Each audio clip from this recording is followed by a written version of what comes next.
we need to let go of the need to make a sale. If we can, it's very difficult, but put ourselves to the side and try to focus just on where the buyer is coming from. You need to anticipate and help them prevent running into all the problems that most of the buyers typically run into. This is Mental Selling, the sales podcast for people who are dedicated to making a difference in customers' lives. We're here to help you unlock sales talent, win more relationships, and transform your business with integrity. I'm your host, Haley Parr. Let's get right into it. Welcome to the Mental Selling Podcast, brought to you by Integrity Solutions, where we explore what it really takes to win in today's complex, purpose-driven sales world. I'm your host, Haley Parr, and today we're diving into a challenge every sales team faces, but few truly solve, making it easier for people to buy. Our guest today is Garin Hess, founder of Consensus and the author of the book, Selling is Hard, Buying is Harder. Garin's on a mission to solve a problem most sales teams overlook: the painful, confusing experience of B2B buying. In this episode, we cover why the biggest deal killer isn't competition, it's confusion, what buyer enablement really means and why it matters, and how great sellers think more like buying coaches than closers. Plus, Garin shares insights from his book, lessons from his L&D background, and a memorable sales story you won't want to miss. Let's get into it. Garin, welcome. Thank you for joining the Mental Selling Podcast. How are you? Thanks, Haley. It's great to be here. Appreciate the opportunity to talk through this today. Appreciate having you on. I have been thinking a lot about our initial conversations and how much alignment there is between the concepts in your book and exactly everything that we talk about and do, and just our ethos at Integrity Solutions. So this is a conversation we've been anticipating for a while. Let's jump right in. I'd love to start with just the human side of who you are. What's maybe something unexpected about your background that influences how you lead today? Well, it's an interesting question. And I would say the defining part of my life that doesn't come out openly in business settings very often is that I'm a member of the Church of Jesus Christ. And the way that this influences how I lead is growing up here in the state of Utah, where the Church of Jesus Christ of Latter-day Saints is pretty prevalent. It's a wonderful environment, very family oriented, a lot of really good values and so on. Great place to raise your kids. But there's kind of an interesting downside to an area where there's a very strong cultural draw towards niceness. So, in terms of just general leadership, and this actually applies to buyer enablement as well, there's a danger in leadership of being too nice, where you're focused on trying to be kind, but what you're really doing is thwarting the objectives of the organization or the objectives of your mission. And this really became clear to me when I was the CEO at Consensus and was trying to work through a lot of leadership challenges. And I used to read all kinds of leadership books and different things, trying to be the best leader I could be, blogs, blah, blah, blah. And one time I read a book called The Failure of Nerve, which is a really interesting exploration of, you might say, having a backbone as a leader, which I think is often missing in our business leadership in many settings today, because there's so much desire to make everyone feel good and don't offend anybody and yada, yada. And in that book, he describes this principle of peace mongering, which was a phrase I thought was kind of funny. Yeah. And also compelling. And he essentially defines peace mongering as any time that you put the interests of making people feel good ahead of the leadership objective. And I realized that not only had I done this a lot, but that it was sort of an Achilles heel for me, but also that I had hired a lot of other leaders that were like that. I implemented one of the values in our company at the time as no peace mongering, because we were in danger of hiring too many overly nice people. And it reminds me of this quote in the Broadway musical Into the Woods, where Little Red Riding Hood learns after her experience with the wolf. She sings a song, and part of it, she says, "Isn't it great to learn all of these things? One thing I learned is," she says, "nice is different than good." Anyway, so that's maybe something a little unexpected about my background that affects how I lead all the time now, because it's something I work very conscientiously about. That is unexpected. I did not know that about you. I did know that you do have some experience in the learning and development space. And I'd love to just tap in before we dive into your book, because I want to go there, a little bit about how the learning and development space has shaped your understanding of how people absorb complex information and how that parlays into your work in sales and buyer enablement. It's a really insightful question. And I've never had anyone who knows my background ask me about that, but it's spot on, because my previous startup before Consensus was focused on using technology to make it easier to build interactive learning experiences for corporate training. And when I exited that company many years ago and was looking for a new project, I was thinking about all the problems we had had in our sales processes and sales approach and B2B sales, and that in the company that I had just wrapped up. And I started realizing that in the learning and development world, in corporate training, instructional design, one of the big efforts there is to try to personalize the learning experience. And it's hard Mhm. to do it at scale, Mhm. because whether you're in a classroom in front of a group, it's difficult because of different learning backgrounds and levels of experience. And whether you're doing it in mass online, it can be challenging if the technology is not adaptive to what the learner already knows.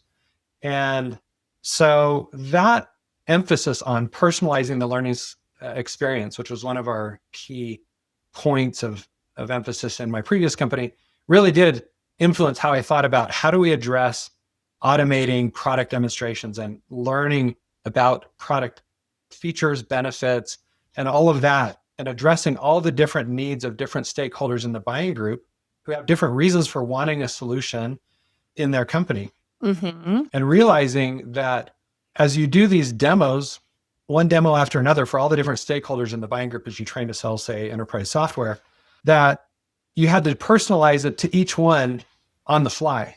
Well, how do you do that in mass using technology? And that definitely influenced my thinking there from the learning and development world.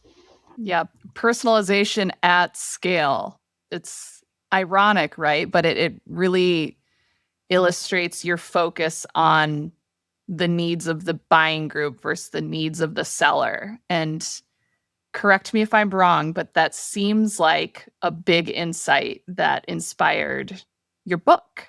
Selling is hard, buying is harder. Well, the buying group is central, definitely, to the whole process of buyer enablement. And I'll share just one experience about how this came to light for me at the very beginning of my journey at Consensus. So Consensus is demo automation for product education in the sales environment. And when we first got it out of beta in 2014, we had just released a version out in the marketplace. We had just a handful of customers we had acquired during the beta. At the time, there were only three of us in the company, and I was the CEO and the SDR and the salesperson. So I was making all these calls, seeing if I could get some appointments set up. And I got a company on the line that wanted an appointment on a Wednesday, and this was on a Monday. So Monday afternoon, we set this appointment. And at the time, I didn't even know how to use our own technology yet, but I was just guessing. And I said, hey, before the appointment Wednesday, would you be interested in watching a personalized video demo of a demo platform? And he said, sure, send it along. So I sent him the link, and like a half an hour later, I got this message: so and so watched your demo. And I said, yeah, that's cool. He watched it. Another hour later, so and so shared your demo with somebody else. And anyway, over the course of 24 hours, the demo had been watched and shared with 12 different people. And I had only been thinking about my champion.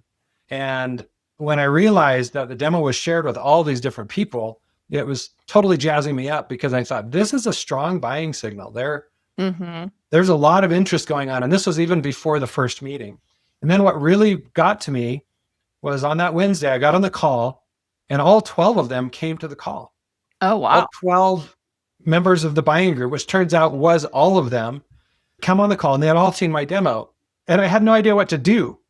I got on the sales call and I just said, so great, thanks for being here. You all watched the demo. what do you want to do now?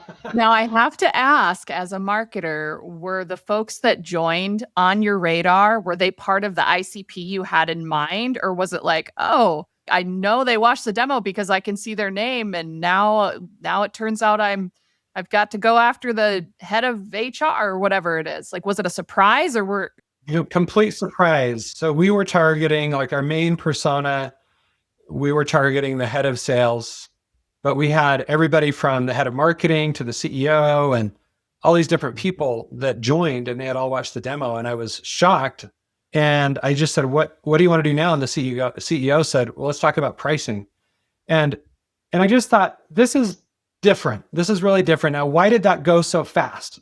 The whole experience compressed the sales cycle down all of a sudden. And I really got my brain going. And in fact, I was confused about what I should do because I got off that call, and that night I called an entrepreneurship friend of mine named Josh. And I said, hey, Josh, I don't know if I just built something that is about demos or something that's about all these people that get involved to make a purchase, because this just happened. So that got my mind going, and that and a few other experiences put me on this journey of trying to understand, well, who are all these people that get involved, and can you create a system and a methodology and approach to effectively personalize the experience and make it easy to buy for not only your champion, but for every single stakeholder in that buying group. making it easy to prevent confusion, because you describe buyer confusion as one of the biggest deal killers, correct? In your book? Confusion and you might say dysfunction. So you get a group together. First of all, it's confusing to the buyer, the champion. The champion is very enthusiastic. Mm-hmm. And maybe it's because I've been helping my daughter babysit toddlers all week because she broke her leg a few weeks ago. But champions are like toddlers. They're very enthusiastic. They're inexperienced. Mm-hmm. And they'll go and be very excited about your product or solution, but they don't know the best way to go sell it internally. In another analogy, are kind of like a mouse in a maze. They have to get to the end where they want everybody to agree on the purchase, but they don't know how to get there. And that's where that confusion sets in, because they go and if they try on their own, they're just running around trying different things, and it's not working, and it's causing problems inside the organization, even political issues and things, and they get blindsided because of their inexperience. And so that confusion leads them not only to cause the buying cycle to stretch out, but also it causes the overall challenge with the larger group is that it causes dysfunction, because buying groups, when they get together, end up the majority of the time either deciding not to make a change, which is usually not in the best interest of the organization, or to make a change that is the least offensive to everyone rather than the best thing for the organization. Speaking of peace-mongering. So how can sellers reduce that confusion, that dysfunction? Yeah, and this is at the core. There's essentially two main things that have to happen. You need a certain mindset. We need to let go of the need to make a sale and completely, if we can, it's very difficult, but put ourselves to the side and try to focus just on where the buyer is coming from. And you start with the champion, of course, and what's driving their reasons to buy, and what is really going to get in the way. This is the other thing, is you need to, with your experience guiding people through the buying process, you need to anticipate and help them prevent running into all the problems that most of the buyers typically run into. And that's where the methodology comes in. So you need this mindset of put yourself in the buyer's shoes, put the buyer's needs ahead of your own. And it feels a bit paradoxical because you think, oh, if I don't think about how am I going to get this deal closed, I might not close this deal. But you just find that when you do that, you close more deals anyway, because you're helping the buyer. And the more you help them, the more they're going to close. So ultimately, what you're trying to do is equip the buyer to go and do the selling for you inside the organization and coach them through that process. And as you do that, they can personalize the approach as they approach every different stakeholder function or persona in the buying group.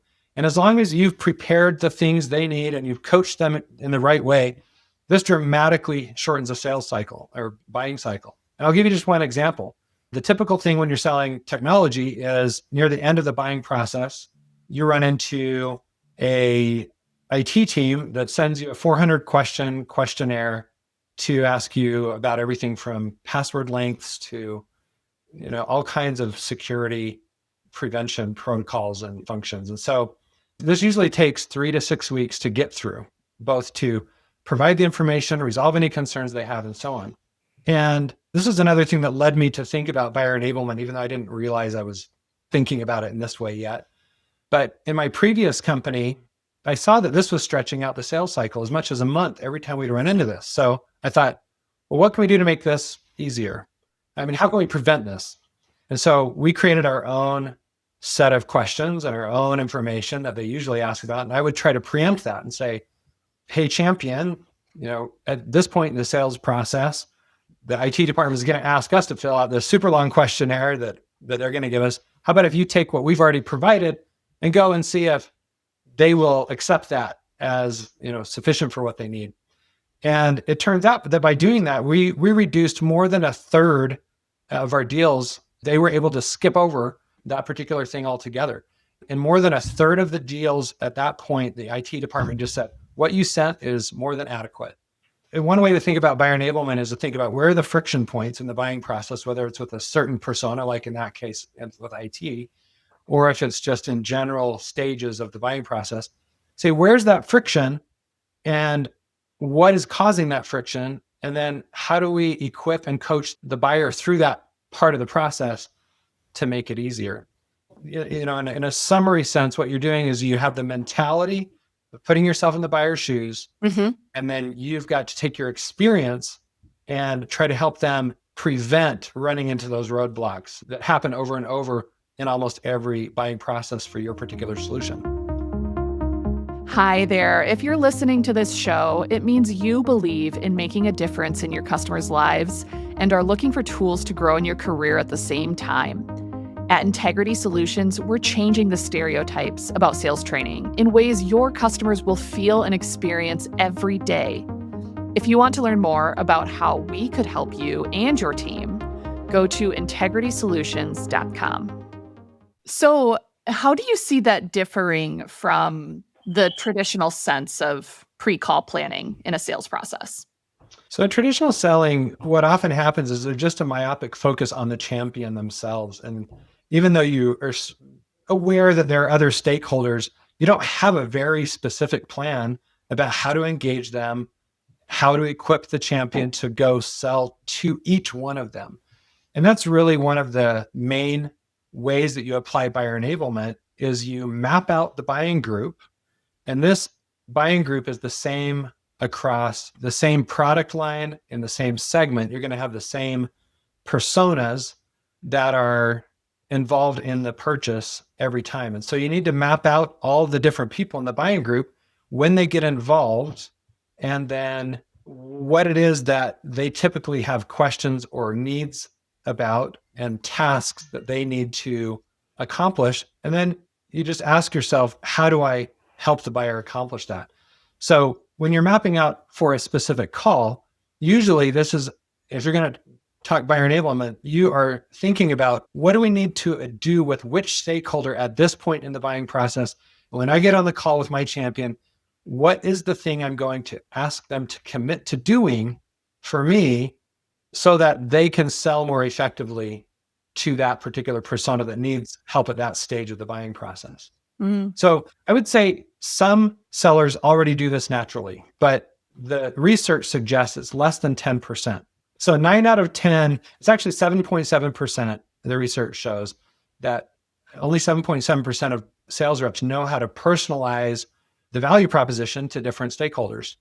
And so that means basically 9 out of 10 reps in an organization don't know how to do that and are not thinking about that. And they often will ask the champion, what do you think we ought to do next to get this to move forward?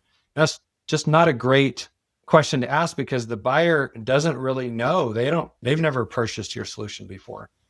It's really about deeply understanding each role in the buying group and being prepared to help the champion go sell to them at the appropriate time in the buying cycle. Yeah.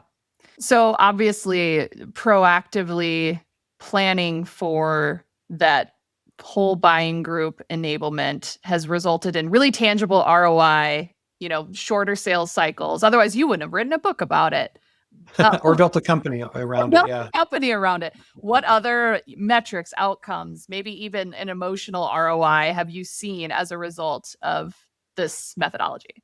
Yeah, you mentioned emotional ROI, which is a chapter in my book. And this is an area that in B2B, we don't often think about very openly or talk about openly. But all purchasing is based on emotion, even in business purchasing. And the retail, it's thought about and focused on a lot. But in B2B buying, it's sort of a vaguely understood concept. But there is this emotional mathematical calculation going on in the back of the buyer's mind, the champion in particular, who is basically thinking, oh, let's see, I've got to put all this effort in to go sell this inside the organization. I've got to put my job at risk, or at least my political capital at risk, by promoting this solution inside the organization. And then I've got to somehow implement this solution inside the organization.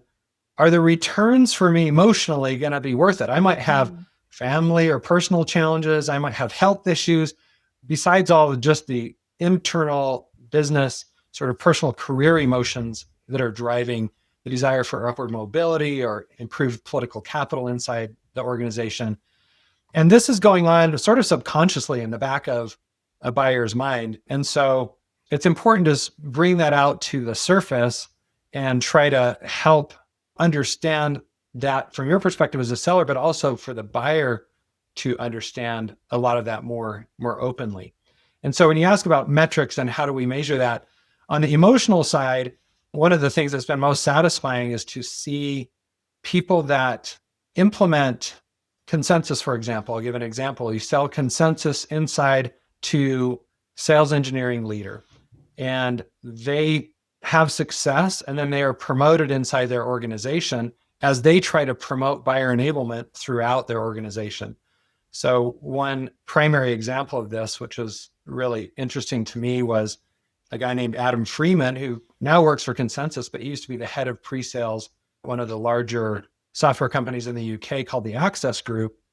And he was a sales engineering leader, but then got promoted to basically worldwide buyer enablement leader inside his organization because he was able to be effective at deploying buyer enablement, on his own team, and that helped lead to his upward mobility. So we've seen a lot of our customers be upwardly mobile as they adopt buyer enablement because it helps the entire organization be more effective. That's incredible. We could go on and on and on, but as we start to wrap, I want to bring this home around the human side of selling, which really is at the root of why this conversation was so exciting for me. And there were so many ties between what you've done at Consensus and with your book and what we're all about at Integrity Solutions. So I'd love to hear, looking ahead, how do you see the roles of things like purpose and trust and values shaping the future of B2B sales? Well, at the core of this challenge to make buying easier is really the effort to make it less complex, more enjoyable, less painful.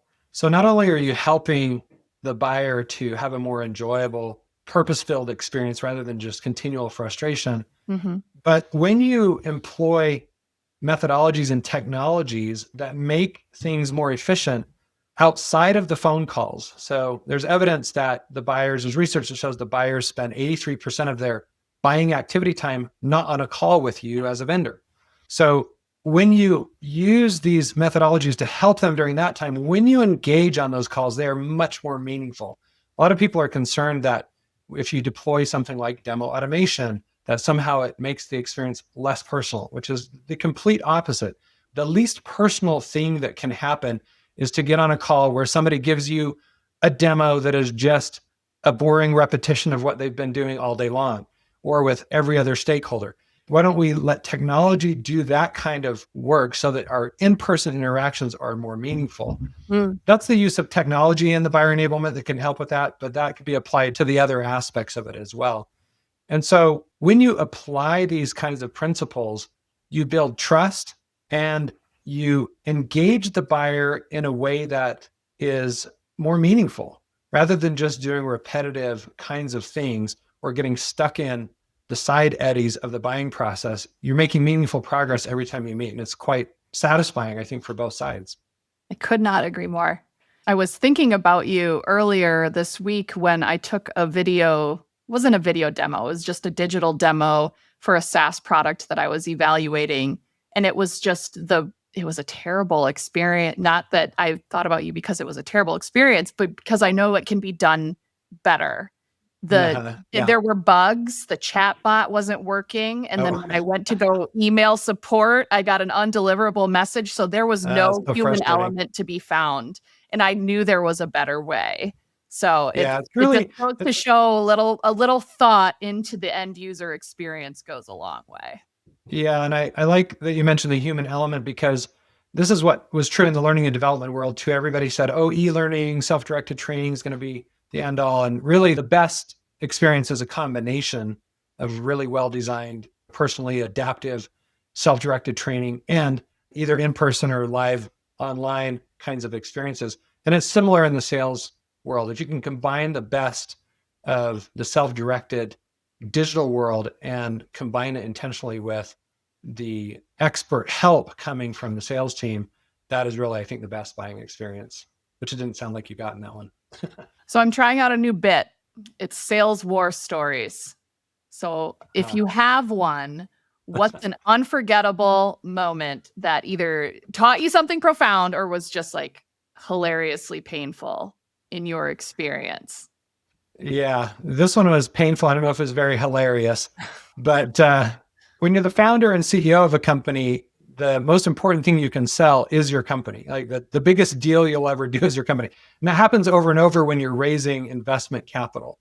And we, clear back in, I think, 2015, we were raising our Series A round, and we had about 3 weeks of cash left when we had a signed term sheet with an investment company in LA. And we were literally 3 days away from closing. We're down to red lines on the agreement. And I was in Vegas getting ready to go on stage to present about our company and things. And I get this text from our main contact over there that said that they were backing out literally 3 days before the Oh investment round was no. going to close. Oh no. And of course, heart fell to my stomach. And so I called him up. I said, what in the heck is going on? I mean, we're literally on the final dots and T's of the agreement. We're just redlining and you're backing out. And he said, yeah, we had one investment committee member that just barely got back into town, doesn't like the deal, and we're not doing it. And I said, you told me it got through the investment committee before we even signed the term sheet. He said, yeah, but this guy wasn't around. And it turns out that he was their main investor. Like his own investment funds made up more than half of their total fund. And I could not persuade them to come in. And that was one of those painful moments where I realized I did not know all the right people in the buying group In or the buying I group, didn't I was I just didn't thinking that. understand that particular buying process well enough. and that and when we almost, ran out of money and died as a company before we ever really got going. And that was 10 years ago. Thankfully, we got another great venture firm here in Utah to pick us up, and it all turned out well. But that was one of those moments where it really slapped me up the side of the face there. Oh my goodness. What painful irony, but so glad to hear you turned it around and now we can have these conversations. Garin, this was an absolute delight. Any final thoughts or plugs or words of wisdom for the mental selling listeners? Well, thanks for having me. It's been a real pleasure. There is a URL called buyerenablement.io where your listeners can go out and download free templates and tools that are referenced at the end of the book. But you're welcome to use them whether you get the book or not. So that would be my plug. I think you'll find some useful things out there. Fantastic. I'll check them out myself. This was awesome. Thank you so much for joining and have a great rest of your day. All right. Thank you, Haley. You too. Bye-bye.